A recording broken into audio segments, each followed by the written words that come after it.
Senator Chuck Wiger was elected in 20, he's the only one, 1996. And began his service in the Senate in 1997, serving 26 years. Total Senate days and legislative days served, 9,267 days. It's my honor to present Senator Chuck Wiger. Thank you.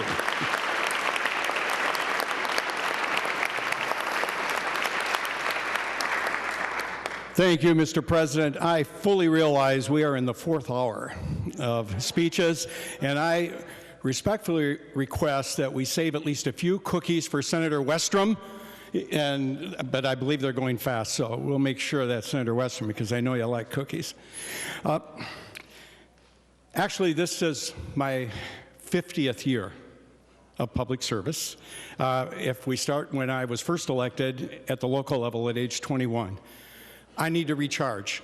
And the common theme by all the retirees is more time with family, and now it's grandkids, and the oldest being close to high school graduation, looking at college, and more travel. And we'll have additional comments on that. I've enjoyed the personal stories that you shared about your path getting here, and it underscores the importance of getting to know each other. Relationships matter, the humanity that we all have. Some of you do know my story. I know on the bonding committee you know a bit about it, but I want to share that, and as maybe as an example that anyone can get elected. When I was in high school, Senator Swedinsky, I wasn't into civics and being involved in student government. I ran away from home. I was a high school dropout. And I have been homeless as a teenager at one point. I have hopped trains. I've hitchhiked across the country. I lived in Haight-Ashbury in San Francisco in the 60s, and then I made it back home for a while. Yeah, there are issues, second chance, thank you. But I needed to continue to travel and join the circus, Barnum and Bailey.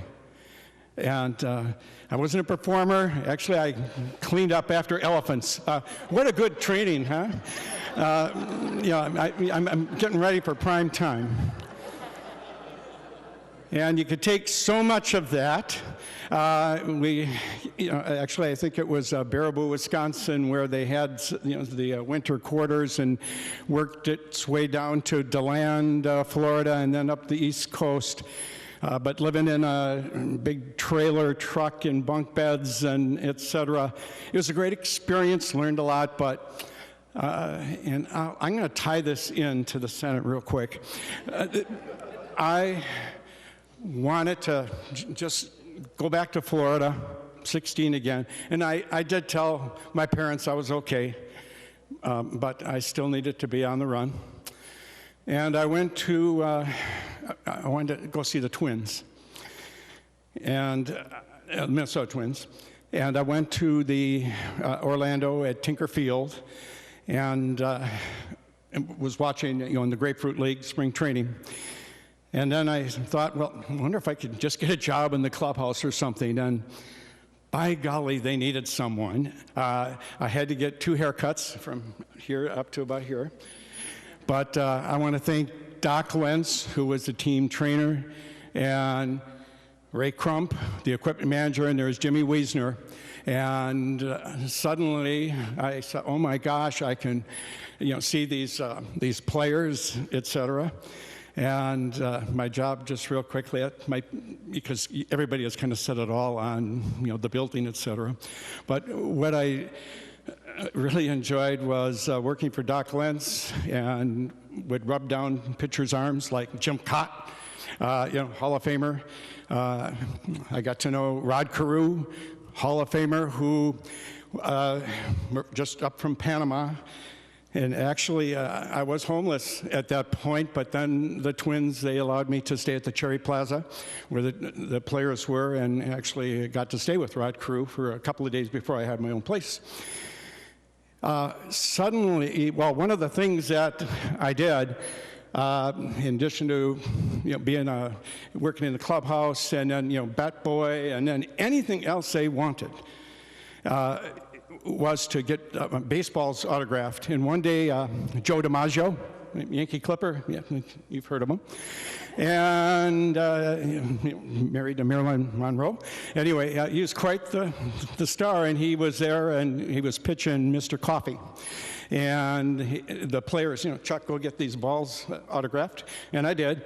And then suddenly, there were pictures being taken, not so much of me, but Joe DiMaggio, and there was a big picture in the St. Paul Pioneer Press, and it said, "The legend lives on." And Joe DiMaggio, but there's Chuck Wiger. It didn't caption me, but with these the baseballs, and I hope I can find that archive picture. But somebody called my mom and dad and said, "That's Chuck." It was, and my mom, she said, "Well, how can I get a hold of the Twins?" And she called the Cherry Plaza, found out that's where they are, and got a hold, and she knew who Harmon Killebrew was, number 3, and another Hall of Famer. And he took her call. You could get right through. And she said, "Could you tell Chuck we love him and to come home?" And Harmon, he was such a, he was bigger than life, but he sat me down and I'm just shaking, sorry. But they just said, it'd be a good idea, come north with the team, because, I was just happy to have a place to stay and, a training room that had food. And in any event, thank you, Harmon Killebrew, talking to my mom, and anyway, I came back up. And so that was an interesting part of my life, for sure, very educational, too. And I wasn't going to mention one part, but Senator Newman, you got me thinking about it, because you talked about your love for the ocean, right? And, well, I did graduate high school, obviously, well, but then I said, I got to travel some more, and I went down to New Orleans and joined the International Maritime Union and became a part of the crew on a freighter. And we went all over, down, through the Panama Canal in South America, spent a lot of time in the South Pacific, and I ended up in Australia. I mean, this was one way, I'm not thinking about, this place, back then. And it's so beautiful, and the stars in which you can learn, and I sure hope you do that. And when you were talking about maybe picking up rubbish, I'm getting an application for Greenpeace International for you, and it'd be a great fit, I hope. Okay. Anyway, so yeah, I did come home, and I did go to Hamline University, and thank goodness for Professor Betty Green and John Harrigan and others. And they said, they had a lot of inspiring courses about getting involved in the community, et cetera. And I did experiences in Minneapolis, and Linda Berglund. I knew Linda Berglund before she was ever elected here as a rep, but as a person involved in her community. And then my professor said, "Why not try an internship here?" And that changed my life. I got to be an intern for the President of the Senate, Jerry Hughes, and he's also the chair of the Education, Policy, and Finance Committee. And I had no idea who my state senator or rep was, but the professors, they said that might be a good fit. And his passion, the senator, was education. It was early childhood family education, community education, lifelong learning, etc. And I've tried to project those themes the best I can, and it's a continual journey on that. So I am so thankful for being able to do this, the experience where I used to sit right in front, and then also, up in the office where Senator Hughes was, and actually for a part of my service here, I had that same office. He encouraged me, saying, why not run for school board? You got this background. Bottom line, I did. I was elected at 21 in doing that, and amplified those themes for community ed, ECFE, for our school district, and they've become very successful programs throughout the state. And these are bipartisan issues, I believe, but when you've wondered if, why, I've advocated these type of issues so strongly, it started with the internship for the president of the Senate. I want to mention my family. Got married, and actually, no, I want to say thank you to my ex, though. I mean, we're good. But 5 kids and several grandkids now, and time goes so fast, and that underscores why we need to live for them too. You are my political family, and I share that bond, and I could say very nice things about each of you, and we think of you, and my mom too, just like Senator Miller and all the others have people watching, Mom and my mom, but you're a part, of our life, and I respect what you, that you have an election certificate that the people in your district brought you here as well. So I think to the extent we can work on our relationships and better understand one another, it'll help a great deal. We have an awesome staff, and at the desk, at the sergeant's office, research, etc. A few people that have been here since my duration, or most of it. Eric Nauman, who had been with the E12 Policy Finance, genius numbers guy. Patty Nauman, your spouse, she was a committee administrator for Larry Poggemiller then too, and he was my first mentor, and he was tremendous. The one thing about Senator Poggemiller that I think is great advice, he heard every bill, and he did have long hours, but he heard every bill, and sometimes he might even hear a bill if it wasn't requested, just out of curiosity, which there's some other stories on that. So I think having that type of civility is very, very important. I've had several LAs, and I want to do a special shout out to Nancy Livingston, who's my legislative assistant, formerly the committee administrator when I chaired the committee. She's worked so hard, does an absolutely spectacular newsletter, and that's so important in my area because we don't have much news coverage anymore. I expect with the local paper gone, and most people probably don't tune into Twitter as much as we might, and so I appreciate her getting those regular communications staff is our front line for doing that.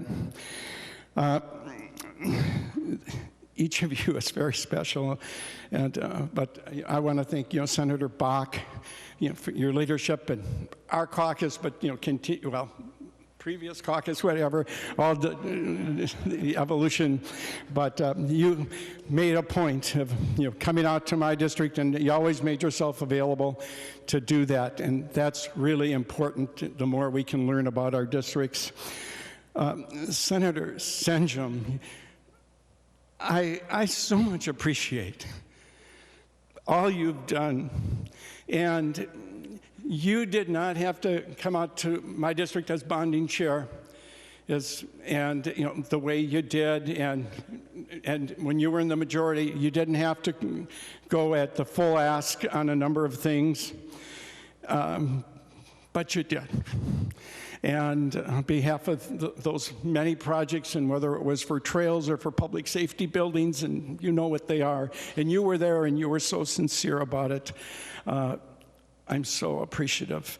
And actually even a little more on that in a bit. I want to thank Senator Nelson. And Carla, we've had some big discussions, debates. Maybe they got a little heated on the floor. But I think you're very talented, and you know your subject matter, and I know the perspective that you're coming from, and I appreciate, the insights that you have brought. And when we were in the majority, Senator Nelson voted for each of my omnibus bills, and I appreciate that too. So there may be a lot of drama that there might be, but when we can come together like that, and I might say too, I know we need to have a cooling off on what happened yesterday. There's a lot left to be done. I mean, I was really happy about the 7-6 victory by the Twins over Kansas City. I mean, there were some good things happening. But let's get a little time to reflect and recognize that at least 90%, I'm told, unless that's unreliable hearsay, that the majority of things are agreed to. So I sure hope we can do that, especially on the bonding committee, et cetera. On the bonding committee, Senator Senjum, you've chaired it, and we had Leroy Stumpf and Senator Bach and Sandy Pappas. You've done such a wonderful job as our minority lead, and just trying to make sure all the voices are heard. I wish this group could be a committee of the whole to serve on the bonding committee, because that's where you get to see with your colleagues and other staff what a beautiful state this is. And you know that, but when you're with your colleagues and you're doing all kinds of things, and whether it's playing football with Senator Jasinski and kicking field goals, or going in the Mississippi River, doing combines, trap shooting with Senator Pappas, is that okay to say that? Okay. Okay. Well, okay, anyway, it's a wonderful, wonderful committee, and I just say that so much good work has been done on that, and may it continue. So, a couple, I'll just do one more, because, my gosh, I don't know if there's any cookies left for Senator Westrom.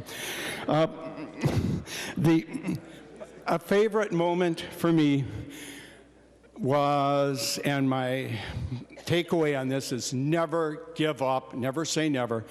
But about 12 years or so ago, it was near the end of session, 11:30, 20 to 12, there's a countdown, and there was a bonding bill. And everything's agreed to. You don't mess with it, and light on speeches. But I had a request in my district from the sisters, the nuns at the monastery. Okay, we're good. We're going to talk as to what could be done to repurpose the monastery for a shelter, the Tubman shelter that would be in Maplewood, and millions that would be needed to repurpose the monastery. And the Benedictine order, they had said, we want to dedicate and do this, etc. Had a very good bill, and Senator Senjum and others, they were aware of it. But like a lot of projects, it just didn't quite make it. Honorable mention, next year. And I said, well, I'm going to make a motion anyway. And I was told, talk very briefly, much briefer than right now. But they said, then withdraw, because we're out of time. And so I made the motion, very brief, but I made an appeal to the sisters, the Benedictine nuns, and for the Tubman shelter, and it was 20 to midnight, and the motion was made, and we're in the minority, and I needed 3 votes. It's not going to happen, but suddenly there were 3 votes that came up, and I want to just, these senators, I'll always remember and thank you: Sean Nenow, Ted Lilly, and John Remington Howe. They voted on the amendment. And suddenly, it was going to pass, and I think there was long looks. Okay, Wiger, what did you do here? And you could say it was from above, maybe, but it passed. And then all of a sudden, it had to go back again to the House, and within 10 minutes, it became law. And so that was very rewarding. People that, you know, I haven't seen, you know, other than maybe dropping off some volunteer things at the shelter. And hopefully there may be some additional things in the next bonding bill for this worthwhile project. But that was a very important moment. So never give up. And for items that you're working on, just continue that journey. I also, my two reps are here. I want to thank them. Peter Fisher. Peter was my campaign chair, Representative Peter Fisher. He was my campaign chair for 16 years. How closely, you know, are you going to know your campaign chair and work together? So thank you so much, Peter. And also to Representative Leon Lilly for his work, and you know, it's been a great partnership. So thank you for being here. So again, thank you for being a part of my family, for the sharing. I'm not going to join the circus, but I am going to be doing a lot of traveling, additional ocean. So maybe we'll see you somewhere, Senator Newman. And you know, to all of you, good health, happiness, peace be with you. Thank you.